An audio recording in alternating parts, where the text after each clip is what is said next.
All right, Godzilla versus Hulk just dropped, and yeah, this is going to be a pretty quick review. So be sure to comment down below, like and subscribe if you are on YouTube, and be sure to give me a follow if you're on TikTok. So Godzilla versus Hulk was actually pretty good. I did enjoy the fight, but I really got to talk about this real quick. This is dumb. This had to be like the dumbest idea the heroes had ever come with. Why would you give one of your most powerful heroes, right, the ability to turn giant? Now I understand the matter he gets, the strong he gets kind of thing, but why are you giving the being that specializes in whooping out kaiju a kaiju sized opponent?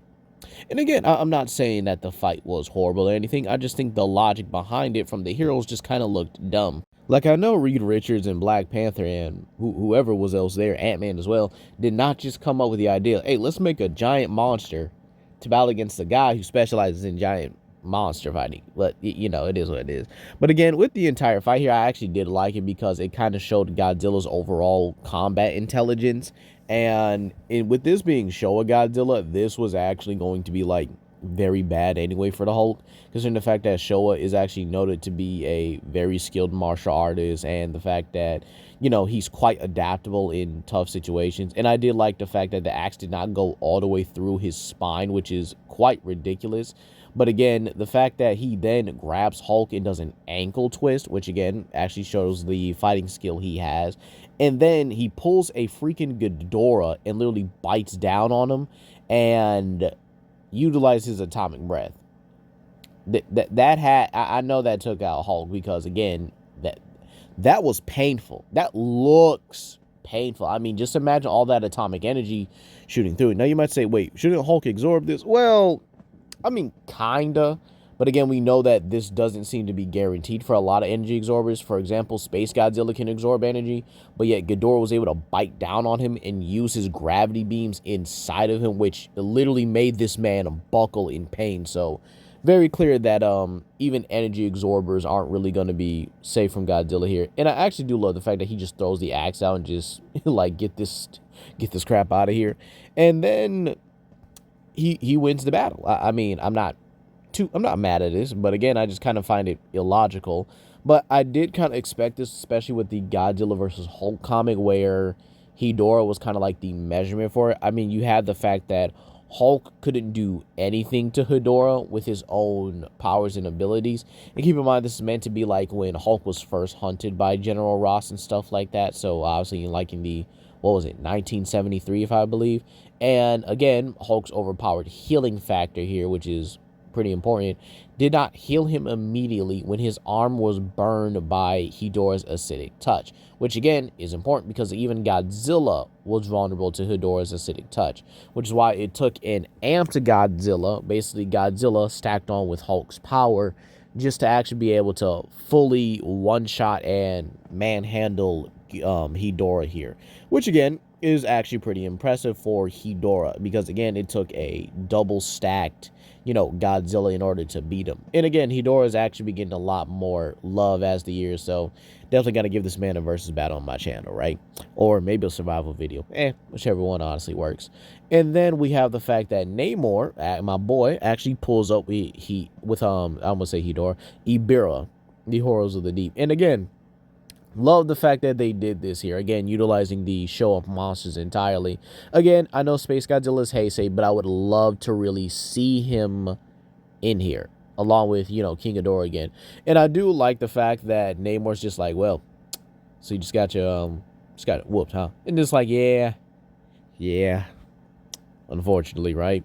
But overall, I actually do like this. I mean, the battle with Ibira was definitely unexpected, but I'm actually glad they added him here along with Namor. And the fact that Godzilla may have fought and just straight up bulldozed Atlantis, which again, would have loved to see it, by the way, but it is what it is. But I also love how Godzilla just kind of casually knocks back Hedorah, I'm sorry, not Hedorah, Ibira with absolute ease. But let's talk about this point, right? Why are the heroes turning giant to fight Godzilla? Like, it's kind of dumb. Even Superman, who literally is one of the more intelligent members in DC, did this. Like, it's dumb. It really is. It's one of the dumbest things possible. I expected someone like Beast Boy to do something like this. But again, it's quite dumb, the fact that Superman literally turned himself into a kaiju-sized opponent when this didn't work, like, at all. Like, he saw what happened to Killer Croc and possibly King Shark, but again, I don't think he was there.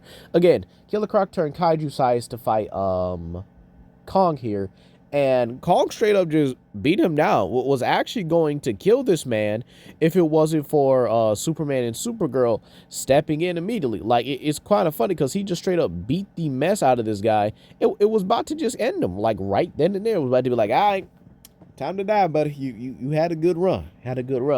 And then when you go into the beginning of the secondary run, right, you have the fact that they Titan-sized King Shark. Again, crazy. But again, Godzilla literally no-diffed this dude.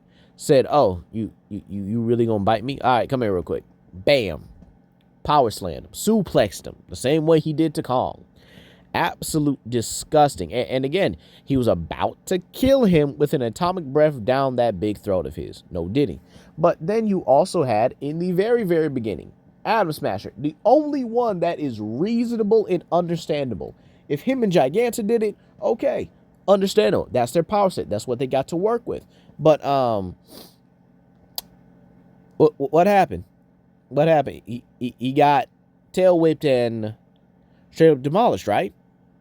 Yeah, it's kind of like you shouldn't have fought the guy who specializes in taking down kaiju, and just absolutely, again, no diffed Atom Smasher. Like, it was nothing. And to be kind of honest, the heroes functioned far better when they were smaller, more agile, more, in their element, right? It was more even, in my opinion. Because, again, once you really become a kaiju or a kaiju-sized opponent, you're in Godzilla's playfield. You're in Godzilla's strengths. You don't want to give him that. You gotta give him his own, you got to play to your own strengths rather than playing to your opponents. Why the heck did y'all turn giant? Like Superman did remarkably well when he fought Godzilla in a smaller form. Thor did remarkably well when he fought Godzilla in, his God Butcher story one, or I should say All Father Thor fighting the All Butcher or God Butcher Godzilla and stuff like that. And again, we know Godzilla can straight up just one piece Thor and all like that. It's just, it is what it is. It happens. It's Godzilla here. And again, even Hulk himself stated he was stronger than the Thing and Thor. Quite proven by this entire run. But if I had to guess what my most, jaw-dropping part was, it was definitely this mech. Also, Cyclops looking like he aura fibered in this little pic to the side here on my right-hand side. But again, having this mech that utilizes the power, abilities, and weaponry of other characters, I think this is going to be a very, very interesting match. Because one of the few things I actually do see here, especially with all the characters here, North Star, Quicksilver, Human Torch, Black Panther, Miles, Peter, Storm, Thor, Iron Man, Doctor Strange, Magic, and War Machine, and my goat Cyclops. Yeah, this is going to be very, very interesting to see how they actually do here, especially with all the powers and abilities. North Star and Quicksilver probably going to have to really move at the same speed here to actually be able to use those legs to evade Godzilla. And then in the final issue, it looks like it's Red Ronin with an upgrade. Now, again, I'm not sure if this is the mech and stuff like that they're using to fight, but I would love to see Red Ronin again. I really would. I think he should be the final battle of this issue, right? And I actually do hope that when they actually do beat Godzilla, this goes into Godzilla Infinity War, where they send him into space, where he has to deal with, the Shi'ar, Skrull, Kree. They have to, maybe create other monsters to deal with them. I would love to see Gigan and Megalon, who are also Showa-based kaiju, just, fighting against Godzilla on behalf of these certain empires. Like, Megalon could be Kree, and Gigan could be Skrull Empire and stuff like that. Then you could likely have Gladiator and the Annihilators fight Godzilla. But that is going to be on my channel. And yeah, you guys have a blessed day.